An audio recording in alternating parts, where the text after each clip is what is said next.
The first session, Records Management Overview. Our presenters today are Carmen Clayton and Stephanie Gertken. Carmen has been the supervisor of the Records Management Unit in the State Imaging Center at the State Archives for about 7 years. Before that, she was an archaeologist for the Office of the Wyoming State Archaeologist for more than 24 years. And she has a bachelor's degree in Anthropology and Art and a master's degree in American Studies, all from the University of Wyoming. Woo, go Pokes. Stephanie Gertken is a records and data management specialist in the Wyoming State Archives. She holds a Master's of Science in Information with a specialization in archives and records management from the University of Michigan School of Information and has over 6 years of records management experience with the state of Wyoming. Stephanie relishes the opportunity to help local governments and state agencies identify and achieve their records management goals. So I'm going to turn it over to Stephanie to begin this presentation. All right, thank you everyone, and thank you for that wonderful introduction, Sarah. I apologize in advance. I'm getting over a cold and dealing with allergies and the smoke in the air in Wyoming right now from Canadian wildfires. So I may be taking some frequent pauses to have my tea, but hopefully everyone can hear me. Today, we will be talking about records management overall, some principles and best practices. And we're going to talk about the record's life cycle, right? What happens to a record over the course of its life, and how do we develop those good records management habits? We're also going to talk about why it's important to practice good records management throughout the life cycle of a record. And then we're going to talk a little bit about, okay, we've got these great habits to move our records forward. How do we look back and tackle some of the legacy records? Because we all have that file cabinet in our office, or the office that nobody uses that we have records stored in, or the basement that nobody has looked at for many years. So we want to talk a little bit about how we take these good habits moving forward, but also tackling those legacy records. So to begin, and let me just make sure I've got my screen going here. Perfect. Developing good records management habits, looking at the life cycle. So this records life cycle information is adapted from resources obtained on the National Archives website. And we do use quite a few links in this presentation. We're going to be sharing the links that we use so that everyone can access them as well.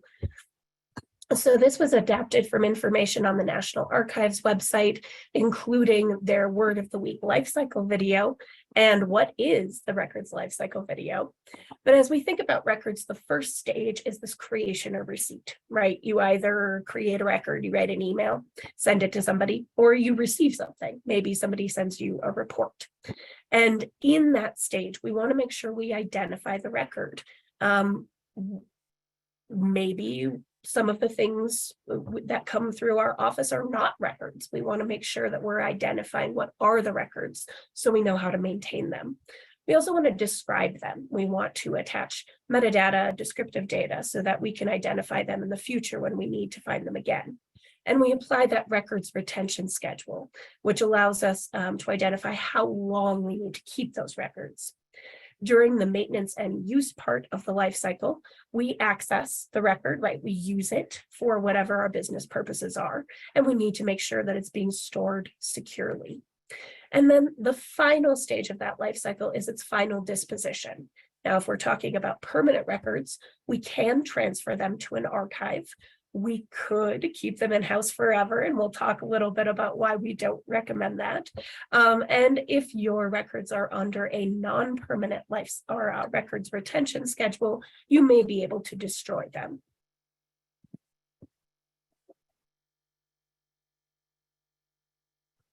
So let's start with the first section, creation or receipt. How do we identify a record? Well, the most important thing is to know how a record is defined for your organization. Now, for anybody in Wyoming government records, Wyoming state statute does that work for us. It defines a public record as any medium, whether it's a document, a recording, a map, regardless of format, and these are my emphases here, made or received in transacting public business by the state, a political subdivision, or an agency of the state. So basically that's anybody who works in government and any record they create as part of their work. The Wyoming State Archives has put together a little workflow diagram that is actually really helpful in identifying what is a record, and it kind of walks you through for everybody, not just State of Wyoming or government agencies, but was the record produced as part of your job? Did you make any decisions based on this record? And it kind of walks you through, okay, well, that's a record. Did you just get it as a reference document? It's probably not a record. So take a look at that. I think it's a really helpful guidance document to help you identify those records in that first stage of the life cycle. So I'm working on two screens here. So the next part, as we think about creating or receiving a record, is that we have to describe the record. And we want to make sure that we're capturing the record in some kind of record keeping system, whether that's a paper, putting it in a file cabinet, or if you have a robust electronic records management system, you want to do that regularly so that you can keep your record keeping manageable. But when we capture the record, we also want to capture the metadata. Metadata is information about the record. It might be the date it was created or received, who created or signed it, title, description, whatever is going to help you find that record in the future. Now, when it comes to digital records, the metadata might be system generated, or it might be manually entered by the user who created it or captured it. For paper metadata, we could be talking about a filing structure, right? You add it to the folder with the same fiscal year, or what kind of record is, right? It's personnel records for this department. A date stamp, physically adding a date stamp could also be part of that paper metadata.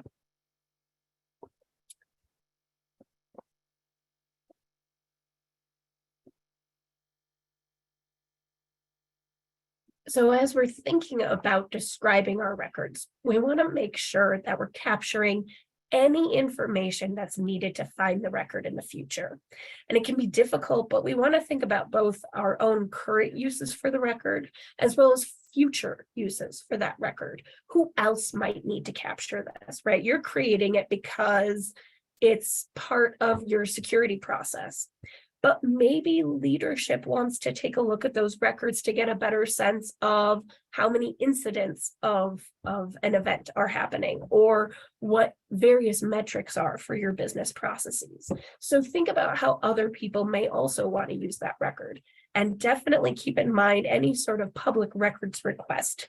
If a member of the public needs to access this record, is someone going to be able to find it in 10 years, in 15 years?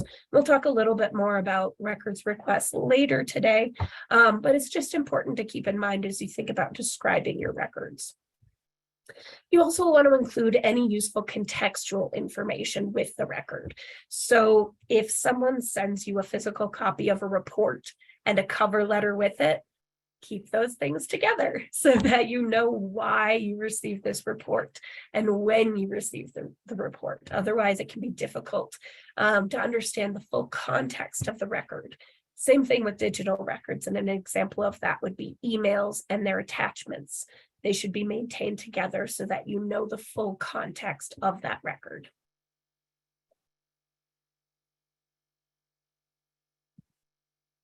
So the next part, as we think about creation receipt, is applying the records retention schedule. Oh, I went a little too far there. No, the records retention schedule is basically a roadmap for the records life cycle. It tells you how long the record must be retained and what happens to a record at the end of its life cycle. One of the most important things to keep in mind is that it is determined by content.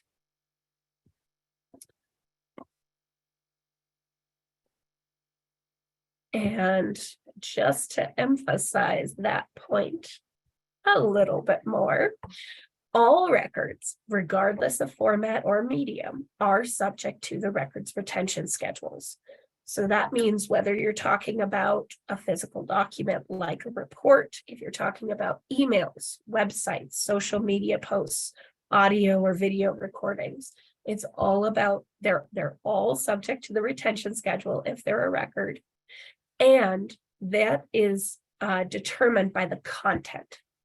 So if you have, for instance, correspondence that your agency director produced, and they sent one of the piece of correspondence as like a physical mailing, but they also emailed correspondence.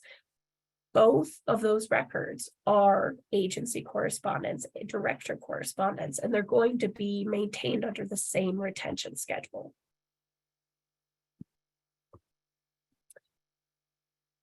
So as we think about retention schedules, in order to apply the correct retention schedule, you want to know what schedules or requirements apply to your organization's records. And we've got people from all over the country on this call in all different kinds of agencies. So it's just important to know what applies to your agency's records. Federal records are, of course, managed under federal record schedules, and the National Archives reviews and approves those schedules. State record schedules are going to be managed under state retentions. And for Wyoming's example, we have the Wyoming State Records Committee that reviews and approves any changes to schedules. There may also be other regulatory or credentialing requirements that apply to your records, such as a Privacy Act, right? FERPA, if you're talking about educational records. And you may also have retention schedules that are based on best practices for the kinds of records you're talking about. So it's important to know the full scope of your organization's records and what may govern how long you need to keep them. And we're going to talk about a few examples here. I went too far again. There we go. So in general, the current best records management practices favor a big bucket approach. And the idea is, once again, we're going back to that content is key. That, as an example, the state of Wyoming has a personnel records management schedule. It doesn't matter whether we're talking about a local school district or the state auditor's office. Personnel records are kept under one schedule because personnel records have the same, the records function is the same. Now, there are always going to be some exceptions, so it's important to know your regulations. For instance, the Nuclear Regulatory Commission may have different rules about personnel records in their agency. So be aware of what regulations apply to your records. In general, schedules are going to include the name of the schedule, a description, some sort of identifying code, the cutoff, which I think is very important, the years that they have to be maintained after that cutoff point, and then any additional disposition requirements, right? What has to happen to these records after they're done with their life cycle? And I want to highlight this. It's not just about knowing the number of years, but when that timeline starts, right? So if your records cutoff is based on a calendar year, you have to wait until the calendar year is done before you start the number of years. And we'll look at some examples, which I think will make that more clear. So this is an example of a federal record schedule. You can see the National Archives uses a big bucket approach as well. And bucket 9 is about compliance and integrity, right? So it's all about compliance and integrity records. In this case, it's for the Medicaid program. And it gives you the kind of information we talk about, right? We've got this disposition authority number. It tells us the final disposition. These are temporary records. And the cutoff instruction, right? The cutoff for these records is at the end of the calendar year. And then we start that 7-year clock. So if you've got a record created in August, you can't start the 7-year clock until you reach the end of the calendar year, and then the 7 years starts. So it's just important to keep in mind how long you need to be keeping your records based on the retention schedule. And we'll show you an example of Wyoming's as well. That's what I'm most familiar with, of course. This is our personnel management schedule. You can see it's based on CP, means completion. So 10 years after an employee separates from Wyoming or Wyoming government, the personnel record files can be destroyed. Now, if there is ambiguity in your schedules or in the cutoff of the schedule, right? What does completion mean? What does expiration mean? Talk to your analyst or whoever the equivalent of your analyst is to help you interpret those. And we always recommend developing an internal policy to capture any clarification that you get about your records. So if you determine that for your agency, for this record series, completion means when the permit is done or something, write that down so that everyone in your office knows that's when these records, that's when the cutoff is, that's when the schedule starts. And so that you can go back to that and document why you've done what you've done.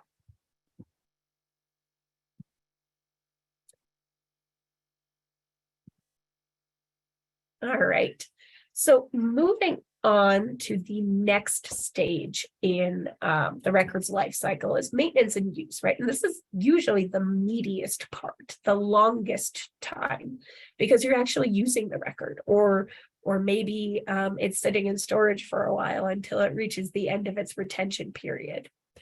And as far as access goes, it's important to know which federal or state regulations govern access to your organization's records. Once again, if we're talking about federal records, that's going to be the Freedom of Information Act, or FOIA. And we will talk more about public records requests later, but we're just providing kind of a general overview in this part of the presentation. And they may also be governed if you're talking about state or local government records. They may be determined by a State Records Act. In Wyoming's example, Wyoming has the Public Records Act, which is dictated by state statute, and it details regulations surrounding public records requests, including public record definition, deadlines for responses to requests, grounds for denying requests, and parameters for fees. It's also important to note whether there are any other federal or state regulations that dictate access to your records. For example, Wyoming state statute has a special sort of addition for access to special district records, acknowledging that some special districts are not able to be open for a full 40 hours a week. So for special districts in Wyoming, if they're not open for more than 20 hours a week in a business week, they have to send copies of their records to the county clerk's office to facilitate public access. So there may be multiple layers of regulations that apply to your organization's records. And that's just an example to point to the importance of knowing what the regulatory scope is for you.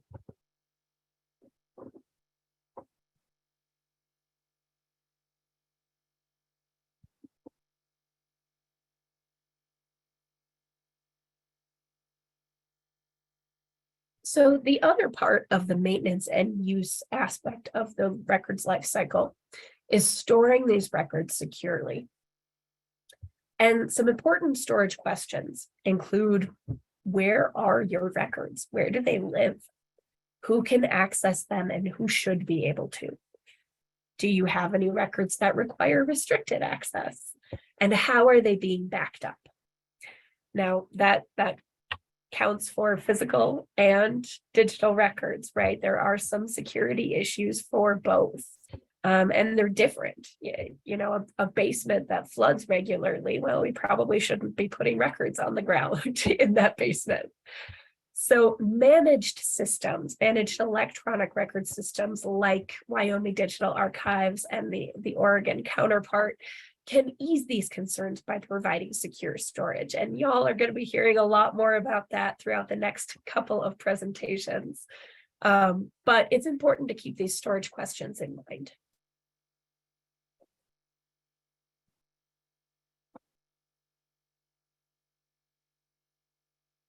So as we think about the final part of the records life cycle, the final disposition, we're going to talk a little bit about permanent records first. Any records under a permanent records retention schedule must be maintained forever. And you may transfer your permanent records to an archive. In some cases, you are required to. So once again, know what your requirements are. But federal records are transferred to the National Archives. State and local government records can be transferred to the state archives. It's also, the state archives is just a really, National Archives too, but the state archives, whatever your state is, can be a great resource, whether or not your organization manages government records. So reach out to your state archives, especially if you have any questions about your governmental or non-governmental records. They frequently have really good examples of forms, policies to help you build your own set of internal policies. And another thing to do is make sure that you are documenting the transfer of your records if you do choose or if you're required to transfer your records, because you want to be able to go back to your documentation and say, we transferred these records to the archives. This is where you have to go in order to access these records. Wyoming State Archives has an example of that transfer form on our website if you need to use that as a template.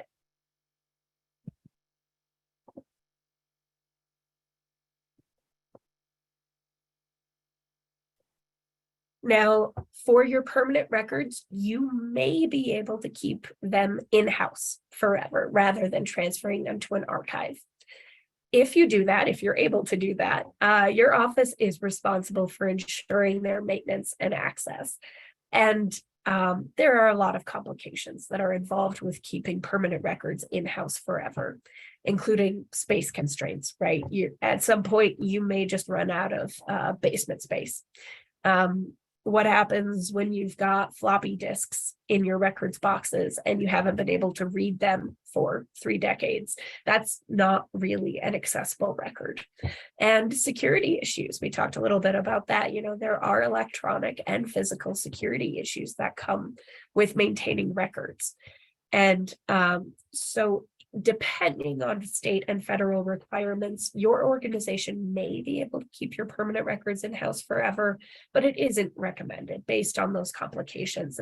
It's much better to transfer those records or use resources available, such as a digital archives managed by your state or the federal government to help you maintain those records. I guess I don't know if the federal archives has their own program, but we'll be talking about the state versions here in a little bit. So finally, if your records are under a non-permanent retention schedule, you can destroy them after they've met their retention. So after they have reached that final period, after they've been kept for the 5 or 10 or 50 years that you have to keep them based on the record schedule, they can be destroyed. Now, you want to be aware of any potential legal holds before destruction. That includes any public records requests. You're not able to destroy records that are under an open public records request. And of course, you want to securely dispose of any sensitive records, anything containing PII.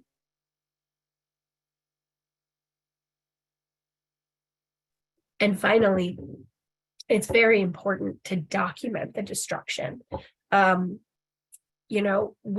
it comes to a public records request, if someone is looking for a record and maybe it was under a shorter term retention schedule and it was properly disposed of 5 years ago based on that schedule, it's one thing to say, well, it was on a short schedule and we got rid of it.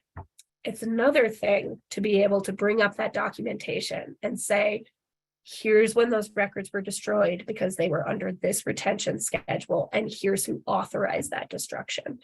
So it's vital to document your compliance with these retention policies by documenting the destruction of any records that have reached their retention. And I am going to pass it up here to Carmen, who's going to talk a little bit more about why it's so important to practice these good records management habits throughout the life cycle.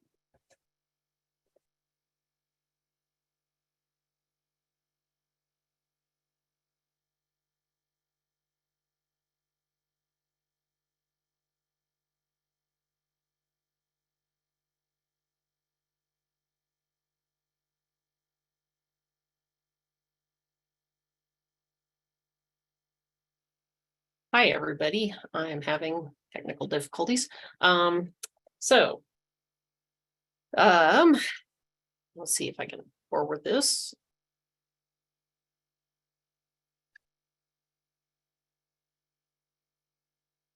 Oops.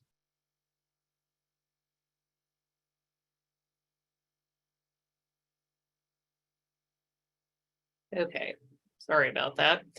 All right. We're going to talk about the importance of good records management at each stage of the life cycle. So my arrows don't seem to be working. So, all right. Good records management practices ensure legal compliance, the ability to execute discovery, and access at all stages.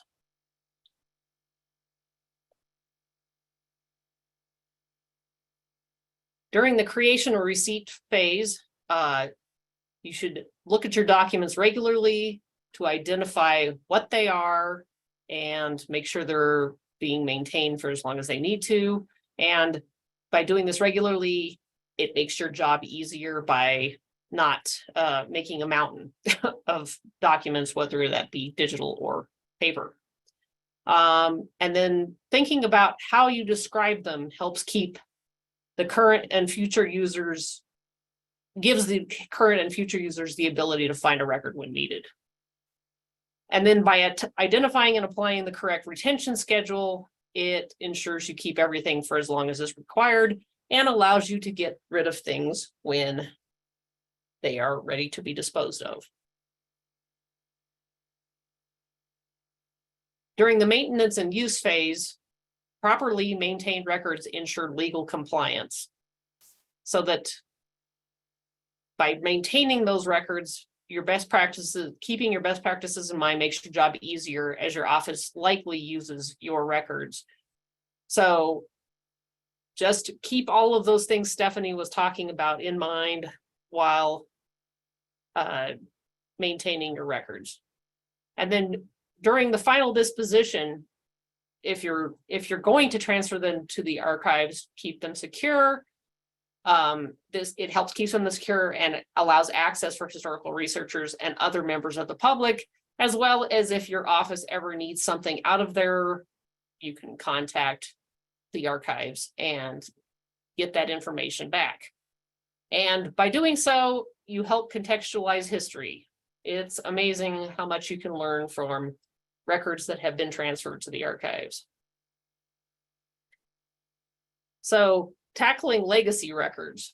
So you've got the surprise closet, as I like to call it. You're like, oh dear, I have a basement full of records. I have a closet full of stuff. So what do? You get to know your records. Do you develop a file plan? A file plan is a short and sweet list, or maybe not so short, but a sweet list of all of the records you have and where they are and when you can get rid of them and how long you need to keep them. And by attaching those retention schedules, you know when you can get rid of stuff, and perhaps some of those legacy files can be gotten rid of because they have been there forever and they were only on a 10-year schedule. So tackle that low-hanging fruit. If it's past its retention and there are no legal holds, you can document and destroy them, make some space, have a sense of accomplishment.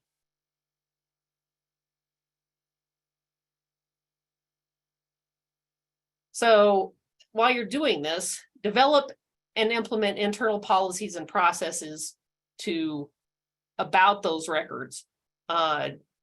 Document those internal decisions about those schedule cutoffs.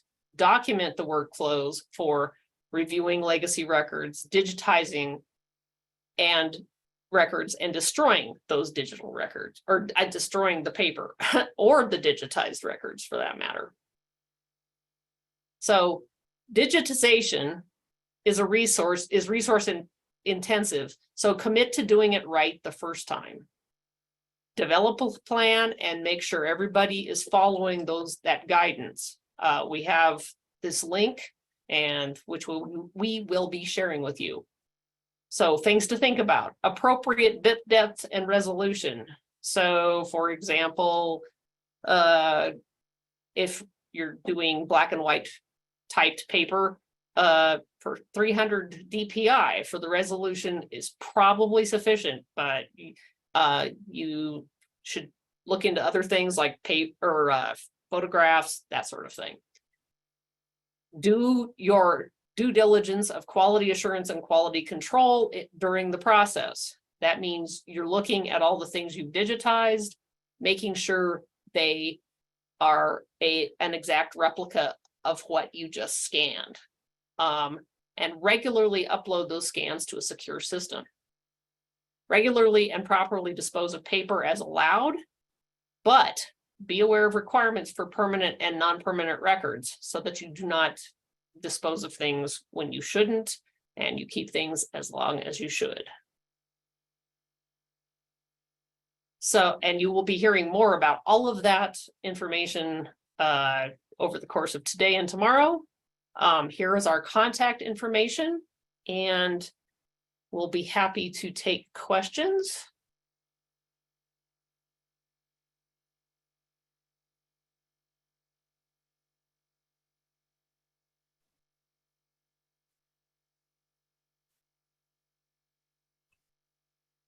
Hello, everyone. Thank you, Carmen and Stephanie, for sharing with us this information with our group today. If anybody has any questions, you can go ahead and unmute yourself and ask the question of Stephanie or Carmen, or you can drop your questions in the chat box. You could also direct message me if you feel more comfortable with that. You could do that by clicking on my name, and I'll be happy to share the question with the group.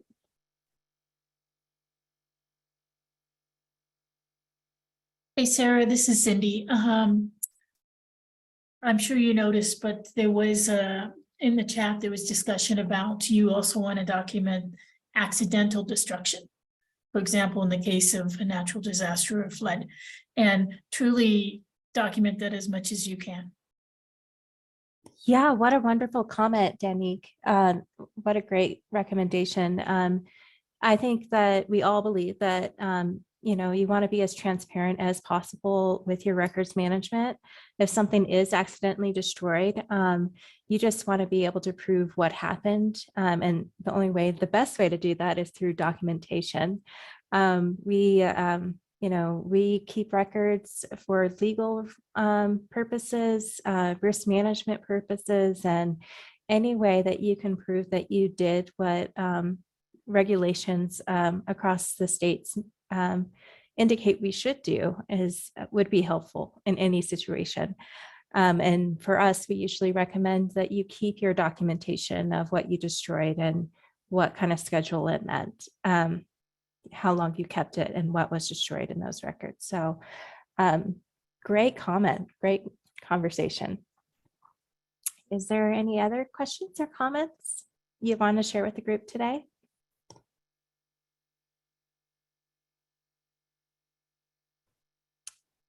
Kim Herring from the city of Dallas asks, how do you assign a destruction date on a contract that automatically renews every 3 years?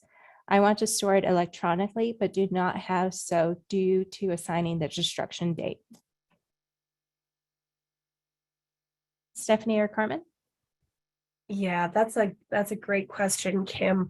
I would say it really depends on your retention schedule and how that cutoff date is interpreted. So if the retention schedule for those contracts is based off of when the individual contract expires, then you'd be able to assign it based on the date of whatever that document was. But if it's the same contract that's being renewed every 3 years, and the retention schedule is based on sort of the entire scope of that contract, that becomes a little more difficult and may require you to enter a retention schedule or a cutoff date, or I'm sorry, so you could still save it electronically and assign a retention schedule to it, but you wouldn't be able to add the cutoff date to that digital repository until the contract was fully completed. So it really goes back to whatever that retention schedule is and what system you're working off of. And I know we're going to be talking about the system that Wyoming and Oregon use. And in our case, you can add a document and assign a retention schedule, and then later follow up to add that cutoff date to the system so that the system knows when those 3 years are actually going to start. So I'd say go back to that retention schedule, get a better sense of whether it's each iteration of the contract or whether it's the contract itself. Does that answer your question, or does anyone else? Okay. 9 years from that expiration date. So it renews automatically every 3 years. And the retention schedule is 9 years from expiration, but it doesn't have an expiration date. Oh my. That is a complicated retention schedule. Does anyone else have any thoughts on that, on how to help out with that one? Well, it sounds like, I mean, well, doesn't DEQ kind of do some of the same things? I mean, as an example, they have permits or something, and then if they get renewed and renewed, the thing just keeps getting kicked out. So it's a perpetual contract. So boy, I guess you're just going to have to keep it all together unless somebody goes in and decides to contract or, cancel their contract. And then you can assign the schedule to it or assign the, cutoff date.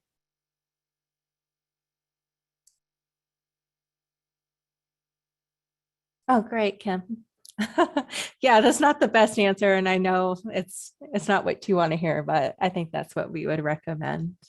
So we had a question from Karen, who asked if for natural disasters, should pictures be included to the documentation? I don't think that it's necessarily you have to have it. The more documentation, the better, I would say. In any case, I think that I'm an archivist, I'll admit it. And so having those pictures of natural disasters is really a good way to document your community's history. So I don't know, Stephanie, Carmen, do you have anything else to add to that?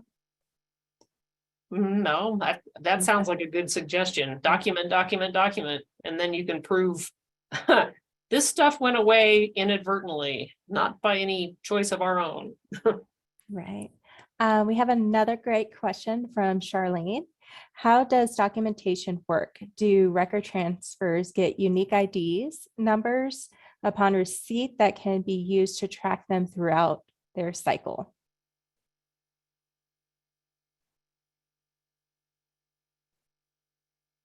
Are you talking about transfers to an archives, or are you talking receiving stuff in the course of your work?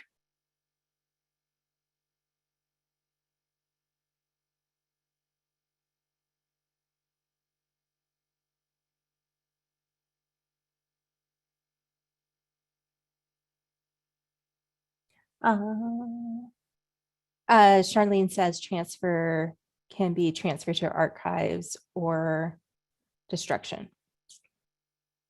So when we get records transferred to the archives, they do get logged into our systems. We do have a RIM system if they're paper documents, or if you are transferring things digitally, we do have the digital archive system. When they are put into the system, they are logged under the agency, and their records retention schedules are set to those specific records at that time. Carmen has the joy of, and all the records analysts at the state, in particular Wyoming, do regular audits of the records 2 times a year to see what records are eligible for destruction, and then they usually reach out to the agency to tell them which records were flagged for destruction, and then they usually work with records analysts at that point. So I don't know if that answers your question, Charlene, but And as far as the destruction goes, if you are responding, for example, to our disposition approval report, then you sign it, or the agency signs it, we get it back and we process it. If it's an internal destruction, we have that AR6 that you write everything down on that you want to destroy because it's reached the end of its retention period or such. So document. It's we have a paper trail, virtual or literal, for everything that we do. So from my perspective, stuff going into the record center is barcoded. So it is given a distinct number, and stuff coming into the archives is given a transfer number. So to answer your question, yes, it's given a specific number for what's transferred. oh, great. I think that answers the question. Thank you. Yay. So Megan has a good question. She was asking if the presenters ever had any challenges to the retention policy. For example, a supervisor or manager doesn't agree with the disposal date and wants to keep the records beyond that. I think that we can talk about this a little bit more, but just very briefly, we have had challenges to the records retention schedules. And we do encourage the agencies or the departments to look over their schedules and be cognizant of what their regulations for their profession are and the federal regulations. And if they see something that does not align with those regulations, please do reach out to your analyst. At least here at the State of Wyoming, we do review requests to change the schedules. They do go to the State Records Committee, and the State Records Committee is made up of a representative from the Attorney General's office, the Department of Audit, and then the State Archives, the State Archivists. And we all review those and determine whether this meets the needs of everybody or if we need to change the schedule for a specific agency. So I think we have all experienced that at some point in time, but we are flexible and listening to your agency, and we really want to work together to make sure that the schedule fits everybody's needs. So I hope that answers your question, Megan. Rosemarie. Oh, let me check this real quick. Oh, great. Rosemarie, I'm so glad that you can join us today. Rosemarie says that she's intrigued about the comment where decisions made because of or from the record. All UW board trustees' records are permanent, but she wonders if she has a little bit of flexibility as it relates to materials that directly relate to board action, as opposed to the mountains of paper and electronic documents and presentations that go before the board. I think we've had this conversation over the years, Rosemarie, but there is some flexibility. But as you know, records of the trustees are permanent. I do recommend to some extent things, especially things that are born digital. You don't have to print them out, but you do need to figure out how to make sure that they are kept for as long as possible. The way that we deal with minutes in particular, the minutes that are signed off on are the official records. So if you're recording the entire session of a meeting, the recording, we usually say, isn't necessary unless you feel it is absolutely pertinent to keep it. And then I would also note that the executive sessions are usually closed. So you want to restrict who's accessing those executive session minutes as well. I don't know, Stephanie or Carmen or Cindy, did you want to add any more to that? Yes, it's nice to see you too, Rosemary. Yeah, I think just you want to make sure if you're keeping those electronically, there is a way to provide permanent access to those materials. Even if you are storing paper records and that's the only one you had, just make sure that there's a way that you can access those.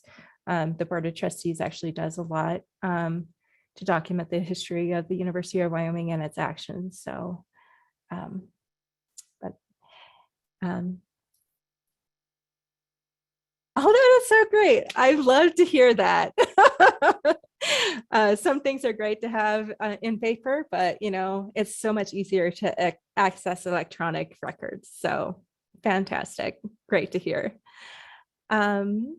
Is there any other questions or comments at this time? Okay. Well, this works out perfectly. We were hoping to give you guys a 10-minute break until our next session.